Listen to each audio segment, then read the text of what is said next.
powerful Army 11 gets an early start against the Army Air Force's personnel command as Davis slashes through tackle from his own 14-yard line, cuts over to the sidelines, and outsprints the entire Comet team. One of the fastest halfbacks ever seen, Davis travels like the wind to chalk up the first cadet score. But that's only the beginning for the Army as Walterhouse handles the passing end to toss one down the field to Davis to score another West Point tally.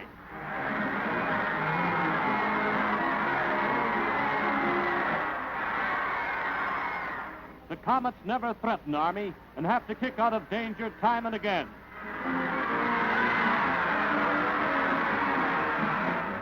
Stewart picks it up, and then he's hit with everything but the kitchen sink. Army winds things up as Davis throws one to Blanchard to make it Army 32, Comets nothing. Dartmouth's Frost tries a punt, but it's partially blocked, and Cassell recovers for Holy Cross. Here at Hanover's Memorial Field, Cassell gets to Dartmouth's 20-yard line. In the second quarter, Holy Cross's Crusaders already lead 7-0, and they're out for more blood. Byers gains 2 yards. The parade continues as Kozlowski gets the ball, advancing it to the 1-yard line. Now it's Cassell again. He bucks across for a touchdown. Holy Cross 13, Dartmouth nothing. Holy Cross's Stan Kozlowski kicks. Dartmouth's Merrill Frost gets the ball. The Big Green, 2 touchdowns behind, gets rolling at last as Frost covers 15 yards to reach the Holy Cross 40. Dartmouth's Bob Albrecht passes. 26 yards away, Rush pulls it down. He advances 10 yards more, putting Dartmouth on Holy Cross's 14-yard line.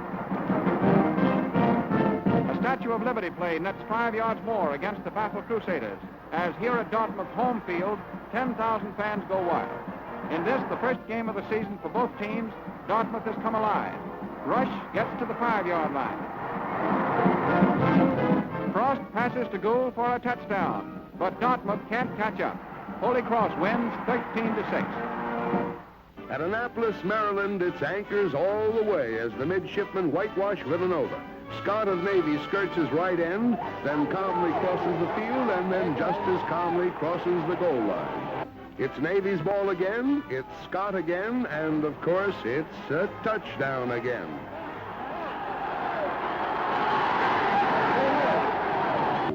By now, the score is out of the question, so we'll just credit Villanova with an assist on this one and rack it up 49-0 Navy.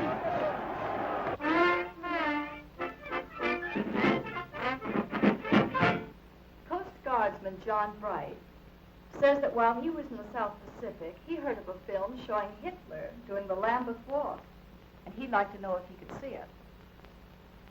Here's the Superman in his farewell performance. Fear!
Palace of Justice in Paris saw towards the end of last summer the trial of a man whose destiny paralleled the destiny of France. Marshal Pétain had been one of the great generals and heroes of the war that ended in 1918.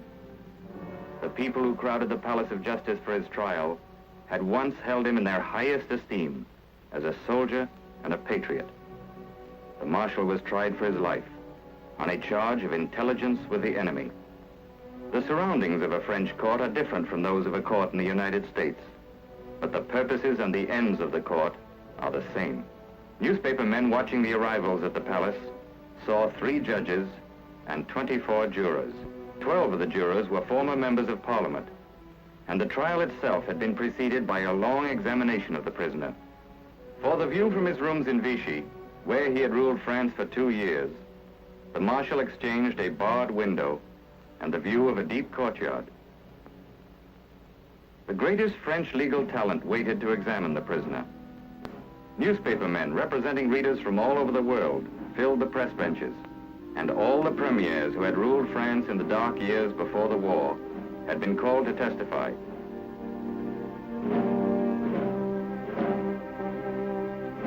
Pétain entered the court wearing the uniform of a marshal with a single decoration. His mustache was neatly clipped. He had the complexion of a man who had been well fed. He was 89 years old. He had come there, he said, only to vindicate his honor. Solicitor General Mornay, the man who had convicted Mata Hari in the last war, wanted to question more than the old man's honor. Why had he, Pétain, spoken publicly of Germany's crusade for civilization? Why had he been unwilling to fight Germany? Why had he humiliated France? Why had he refused to help the English? Why had he learned of the Allied landings in North Africa with stupefaction and sorrow? Why had he, above all, surrendered the French armies to the enemy?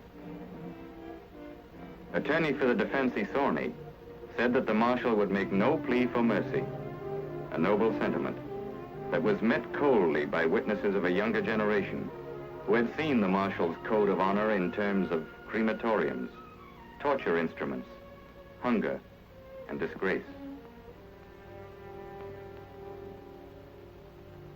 Former Premier Daladier added to the picture of an old man who had used his prestige, his blue eyes, and his personality for the defeat of his own country.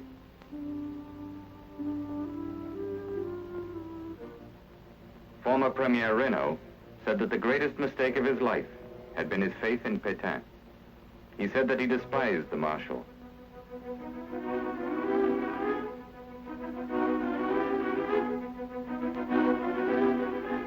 Pétain's defense was that while he outwardly collaborated with the Germans, he had wanted in his heart to help the Allies.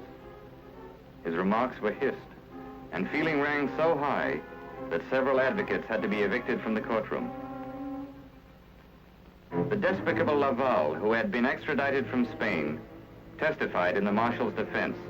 As the bulk of the evidence began to take shape, it became clear that more than the trial of an old man, this was the trial of a class, a nation, a way of thinking.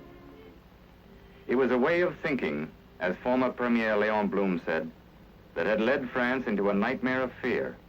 It was a way of thinking based on indifference to defeat, and that secret hope that out of defeat would spring an authoritarian state that would abolish labor unions, discriminate against minorities, lower wages, and secure the privileges of the rich.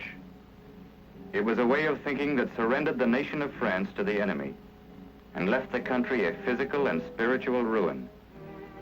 It was a way of thinking for which the old marshal was tried, and he was sentenced to death. General de Gaulle commuted the sentence to imprisonment for life, and it will be in a prison on an island off the coast of France that someday the old marshal and his way of thinking will die.